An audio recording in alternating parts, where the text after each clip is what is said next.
যে খবরে নজর রাখবো, স্বাস্থ্য নিয়ে বাংলাকে আক্রমণ। প্রধানমন্ত্রী নরেন্দ্র মোদীর আয়ুষ্মান ভারত নিয়ে বাংলাকে নিশানা, বাংলার সঙ্গে দিল্লিকেও নিশানা। আয়ুষ্মান ভারত নিয়ে রাজনীতির অভিযোগ, বাংলা এবং দিল্লি সরকারের বিরুদ্ধে অভিযোগ। নিখরচায় চিকিৎসা পান সত্তরার্ধ মানুষেরা। দু রাজ্যের সরকার জনতাকে প্রকল্পের সুবিধা নিতে দিচ্ছে না। রাজনীতি করে প্রকল্প দূরে সরিয়েছে বাংলার সরকারকে আক্রমণ প্রধানমন্ত্রী নরেন্দ্র মোদী। আপনাদের শোনাবো বাংলা সরকারকে আক্রমণ করে ঠিক কি বলছেন প্রধানমন্ত্রী নরেন্দ্র মোদী, শোনাই আপনাদের।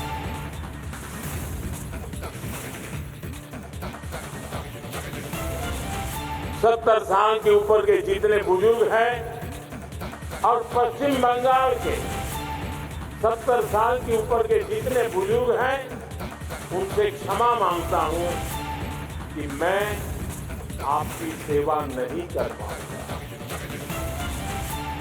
मैं उनसे क्षमा मांगता हूं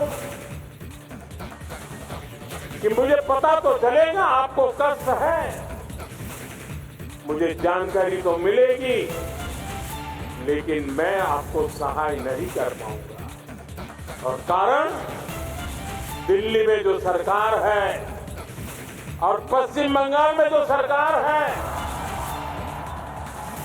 वो इस आयुष्मान योजना से जुड़ नहीं रही है। अपने राजनीतिक स्वार्थ के लिए अपने ही राज्य के बीमार लोगों के साथ जुल्म करने की वृत्ति, ये प्रवृत्ति मानवता की दृष्टि से किसी भी तराजू पर खरी नहीं उतरती। और इसलिए मैं पश्चिम बंगाल के बुजुर्गों की माफी मांगता हूं, मैं दिल्ली के बुजुर्गों की माफी मांगता हूं। देशवासियों की तो सेवा कर पा रहा हूं, लेकिन राजनीतिक स्वार्थ की वृत्ति की दीवारें मुझे दिल्ली के बुजुर्गों की सेवा करने से रोक रही है, पश्चिम बंगाल के बुजुर्गों की सेवा करने से रोक रही है। সরাসরি চলে যাবো নিউজরুম থেকে। সরাসরি রয়েছেন আমাদের সিনিয়র এডিটর ময়ূখ রঞ্জন ঘোষ রয়েছেন। ময়ূখ, এবারে স্বাস্থ্য নিয়েও বাংলাকে আক্রমণ প্রধানমন্ত্রী নরেন্দ্র মোদী। মধুবলকৃতা, কি ভয়ঙ্কর স্টেটমেন্ট ভারতের প্রধানমন্ত্রী দিচ্ছেন তুমি একবার ভাবো। তিনি প্রকাশ্য মঞ্চ থেকে, একটি সরকারি মঞ্চ থেকে বলছেন, আমি বাংলার মানুষের কাছে ক্ষমা চেয়ে নিচ্ছি। আমি 70 বছর বয়স, অর্থাৎ 70ঊর্ধ্ব যে মানুষজন রয়েছেন বাংলায়, পশ্চিমবঙ্গে, তাদের কাছে আমি ক্ষমা চেয়ে নিচ্ছি। আমি গোটা দেশের জন্য বিনা পয়সায় চিকিৎসা, কম খরচে চিকিৎসা, এই সমস্ত ব্যবস্থা করতে পারলেও আপনাদের আমি কোনোভাবে সেবা করতে পারবো না। আমি অপারগ, কারণ রাজ্য সরকার, পশ্চিমবঙ্গের রাজ্য সরকার স্বাস্থ্যকে নিয়ে ছেলে খেলা করছে। এই জিনিসের জন্যই তো জুনিয়র ডাক্তাররা রাস্তায়, এই জিনিসের জন্যই তো বাংলার মানুষ বারবার বলেছে যে স্বাস্থ্য দুর্নীতির মাথায় কে, সিবিআই আসুক তদন্ত করুক, ইডি আসুক তদন্ত করুক। আয়ুষ্মান ভারত প্রকল্প, সেই প্রকল্পের সুবিধা কেন বাংলার মানুষ পাবে না, তার জবাব বাংলার মানুষকে এই মুহূর্তে দিতে অনুরোধ করছেন এই প্রধানমন্ত্রী নরেন্দ্র মোদী। কিন্তু বাংলার মানুষ কার থেকে জবাব চাইবেন? বাংলার মানুষ যার থেকে জবাব চাইবেন, তিনি তো একটি কথাও বলছেন না কেন আয়ুষ্মান ভারত প্রকল্পের সুবিধা বাংলার মানুষ, অর্থাৎ এই মুহূর্তে যে রায়গঞ্জে বসে রয়েছে, এই মুহূর্তে যে কাকদ্বীপে বসে রয়েছে, যে বারাবণীতে বসে রয়েছে, হাবড়া হুগলিতে বসে রয়েছে, সেই মানুষজন, আমার তোমার বাড়ির বৃদ্ধ মানুষজন কেন আয়ুষ্মান ভারতের সুবিধা পাবে না? কেন কেন্দ্রীয় সরকারের এই সুবিধা পাবে না? আমরা কি ভারতের নাগরিক নই? আমাদের কি আধার কার্ড নেই? আমাদের কি ভারতের পাসপোর্ট নেই? স্বাস্থ্যসাথীর কার্ড, সেই স্বাস্থ্যসাথীর কার্ড নিয়েও একাধিক হাসপাতালে চিকিৎসা করানো যায় না। আমাদের রাজ্যে আয়ুষ্মান ভারতের সুবিধা আমরা কেন পাবো না, যেখানে পাশের রাজ্য বিহারে পাচ্ছে, যেখানে ঝাড়খণ্ডে পাচ্ছে, যেখানে উড়িষ্যায় পাচ্ছে?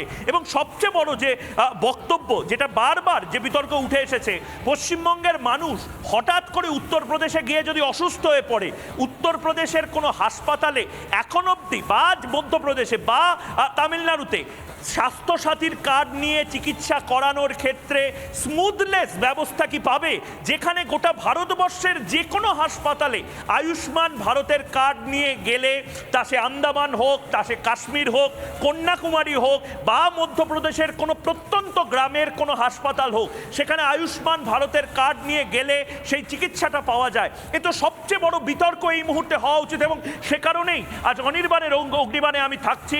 সন্ধ্যে 6টার সময় অনির্বাণের অগ্নিবাণে আজ এটা নিয়ে সবচেয়ে বড় বিতর্ক হবে। মধুকল্পিতা। একেবারে ময়ূখ, ধন্যবাদ। আমাদের সঙ্গে ছিলেন আমাদের সিনিয়র এডিটর ময়ূখ রঞ্জন ঘোষ। যে খবর আপনাদেরকে জানাচ্ছি এবারে, স্বাস্থ্য নিয়েও বাংলাকে আক্রমণ প্রধানমন্ত্রী নরেন্দ্র মোদী। আয়ুষ্মান ভারত নিয়ে বাংলাকে নিশানা, বাংলার সঙ্গে দিল্লিকেও নিশানা। আয়ুষ্মান ভারত নিয়ে রাজনীতির অভিযোগ, বাংলা এবং দিল্লি সরকারের বিরুদ্ধে অভিযোগ, নিখরচায় চিকিৎসা পান সত্তরোর্ধ্ব মানুষেরা। দু রাজ্যের সরকার জনতাকে প্রকল্পের সুবিধা নিতে দিচ্ছে না, রাজনীতি করে প্রকল্প দূরে সরিয়েছে। বাংলার সরকারকে আক্রমণ প্রধানমন্ত্রী।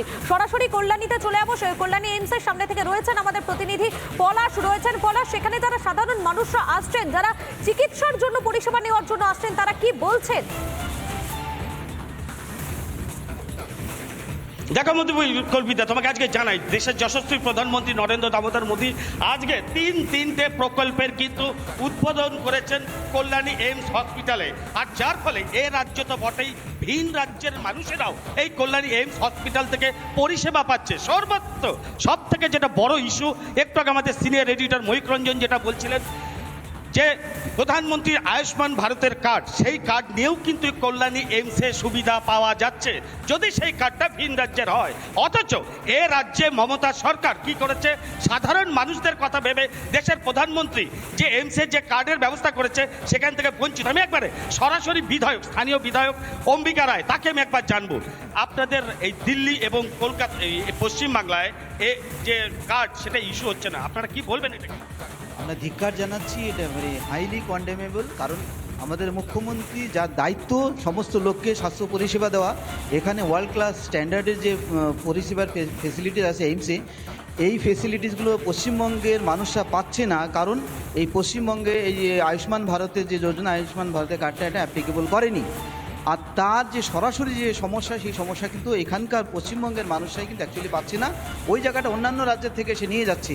আমাদের মুখ্যমন্ত্রী তার দায়িত্ব, এটাকে নিজের স্বাস্থ্য পরিষেবার যে ডিপার্টমেন্ট সেগুলো ঠিকঠাক করছে না, সেখানে তথৈবচ অবস্থা। অথচ এখানে সেন্ট্রাল গভর্নমেন্ট, আমাদের যশস্বী প্রধানমন্ত্রী নরেন্দ্র দামোদর দাস মোদীজির নেতৃত্বে যেই এত সুন্দর ইনফ্রাস্ট্রাকচার দিয়েছে, ভারতবর্ষে 22টা এইমস খুলেছে, সেখানে এইখানে যে ওয়ার্ল্ড ক্লাস ইনফ্রাস্ট্রাকচার এখানে রয়েছে, সেই ফেসিলিটিসটা আমাদের রাজ্যের মানুষ পাচ্ছে না। তার জন্য মুখ্যমন্ত্রী দায়ী। মুখ্যমন্ত্রী ইমিডিয়েটলি এটাকে স্টার্ট করার দরকার, না হলে পশ্চিমবঙ্গের মানুষকে বঞ্চিত করার অধিকার কিন্তু ওনার নেই। এবং বাইরের রাজ্যের থেকে সেই ফেসিলিটিসটা নিতে পারে, বাইরের রাজ্যের লোকের আয়ুষ্মান ভারত সেখান থেকে তারা নিয়ে এসে এখানে চিকিৎসা করিয়ে নিয়ে যাচ্ছে, অথচ কিন্তু বঞ্চিত হচ্ছে। আমি দেখেছি এর আগেও এখানকার যে এইমসের এনভায়রনমেন্টাল ক্লিয়ারেন্স এখনো রাজ্য সরকার দেয়নি, এখানকার যে পোস্টমর্টেম ডিপার্টমেন্টের লাইসেন্স সেটাও দেয়নি। এখানে আপনি দেখছেন হাই ভোল্টেজ তার এই ইসের ভিতরে ক্যাম্পাসের উপর দিয়ে যাচ্ছে, তার সেটাকে কিন্তু সরানোর জন্য কিন্তু সদর্থক পদক্ষেপ কিন্তু নেয়নি। দ্যাট ক্লিয়ারলি শোজ যে পশ্চিমবঙ্গের মুখ্যমন্ত্রী চায় না পশ্চিমবঙ্গের মানুষরা যে ফেসিলিটিস কেন্দ্রীয় সরকার দিচ্ছে সেই পরিষেবা যাতে না পায়। আমি এই বিষয়ে আবারও প্রশ্ন করবো বিধায়ক অসীম সরকারের কাছে। এটা তো সাধারণ মানুষ তারা বঞ্চিত হচ্ছে, কি বলবেন? নিজের নাক কেটে পরের যাত্রা ভঙ্গ করা। ডিরেক্টর এক কথায় বলছি, নিজের নাক কেটে অপরের যাত্রা ভঙ্গ করা। আয়ুষ্মান ভারত কার্ডের দ্বারা কেন্দ্রীয় সরকারের থেকে আমরা সবাই পশ্চিমবঙ্গবাসী সবাই যে সুবিধা পাবো, দিদিমণি যে সুবিধা দিচ্ছেন দেখ না, ওনার সুবিধা তো অসুবিধাই বেশি। কিন্তু সেটা তো ভিন রাজ্যে সেভাবে কাজ হয় না। ওনারটা তো পশ্চিমবাংলার জন্য তাও কাজ হয় না। আর যেটা আয়ুষ্মান ভারত দিচ্ছে সেটা অল ইন্ডিয়ায় কাজ হবে। এই অল ইন্ডিয়ায় কাজ হলে কি হবে, তাহলে কেন্দ্রীয় সরকারের সুনাম হয়ে যাবে। মোদিজি ভালো ভালো কাজ করছে, এটা মানুষ জেনে যাবে। এই রাজনীতি আমি ঘৃণা করি। আমি এই প্রসঙ্গে আবারও চলে যাব বিধায়কের কাছে। এই যে সাধারণ মানুষের যে হয়রানি, যারা নিম্ন মধ্যবিত্ত বা একদম নিম্নবিত্ত আছেন, তাদের কথা ভেবে দেশের প্রধানমন্ত্রী এই সুবিধাগুলো দিচ্ছে। আজকে কল্যাণী এইমসেও এতগুলো প্রকল্পের উদ্বোধন করলো, অথচ আয়ুষ্মান ভারতের কার্ড এ রাজ্যে কেন হচ্ছে না, বা দিল্লিতে কেন হচ্ছে না? ঘৃণ্য যে রাজনীতি, একেবারে ন্যারো যে রাজনীতি, সেটা কিন্তু পশ্চিমবঙ্গে দেখা যাচ্ছে এবং এটা মুখ্যমন্ত্রী মমতা ব্যানার্জির নেতৃত্বে কিন্তু সেটা হচ্ছে। এইটাকে একেবারে। এত নোংরা মানসিকতার একটা মানুষ, একেবারে একটা একেবারে বোঝাই যাচ্ছে যে এবারে স্বাস্থ্য নিয়েও বাংলাকে আক্রমণ করলেন প্রধানমন্ত্রী নরেন্দ্র মোদী। আরো একবার আপনাদের শোনায় ঠিক কি বলেছেন তিনি।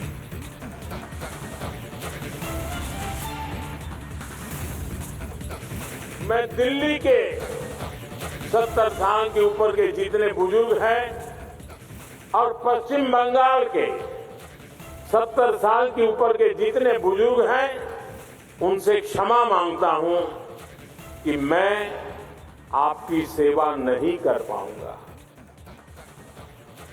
मैं उनसे क्षमा मांगता हूं कि मुझे पता तो चलेगा आपको कष्ट है, मुझे जानकारी तो मिलेगी, लेकिन मैं आपको सहाय नहीं कर पाऊंगा। और कारण, दिल्ली में जो सरकार है और पश्चिम बंगाल में जो सरकार है वो इस आयुष्मान योजना से जुड़ नहीं रही है। अपने राजनीतिक स्वार्थ के लिए अपने ही राज्य के बीमार लोगों के साथ जुल्म करने की वृत्ति, ये प्रवृत्ति मानवता की दृष्टि से किसी भी तराजू पर खरी नहीं उतरती। और इसलिए मैं पश्चिम बंगाल के बुजुर्गों की माफी मांगता हूं, मैं दिल्ली के बुजुर्गों की माफी मांगता हूं। देशवासियों की तो सेवा कर पा रहा हूं, लेकिन राजनीतिक स्वार्थ की वृत्ति की दीवारें मुझे दिल्ली के बुजुर्गों की सेवा करने से रोक रही है, पश्चिम बंगाल के बुजुर्गों की सेवा करने से रोक रही है। আপনারা শুনলেন তিনি ঠিক কি বলেছেন, কি বাংলার স্বাস্থ্য নিয়ে ঠিক কি বলছেন প্রধানমন্ত্রী নরেন্দ্র মোদী, সেই বক্তব্য আপনাদের শোনালাম। আর এবারে আপনাদের শোনায় গত রবিবার কেন্দ্রীয় স্বরাষ্ট্রমন্ত্রী অমিত শাহ তিনি এসেছিলেন এই রাজ্যে এবং আসার পর তিনি কি বলেছিলেন এই বিষয়ে একবার আপনাদের শোনাই। था बॉर्डर पर कुछ लोग मिले, उन्होंने मुझे कहा कि भाई हमारे यहाँ आयुष्मान भारत का अमल हमें फायदा नहीं मिला। मैंने बोला चिंता मत करो, 2026 तक धैर्य रखो, 75 साल से धैर्य रखा है, 2026 से बंगाल के हर गरीब को आयुष्मान भारत का फायदा मिलने की शुरुआत।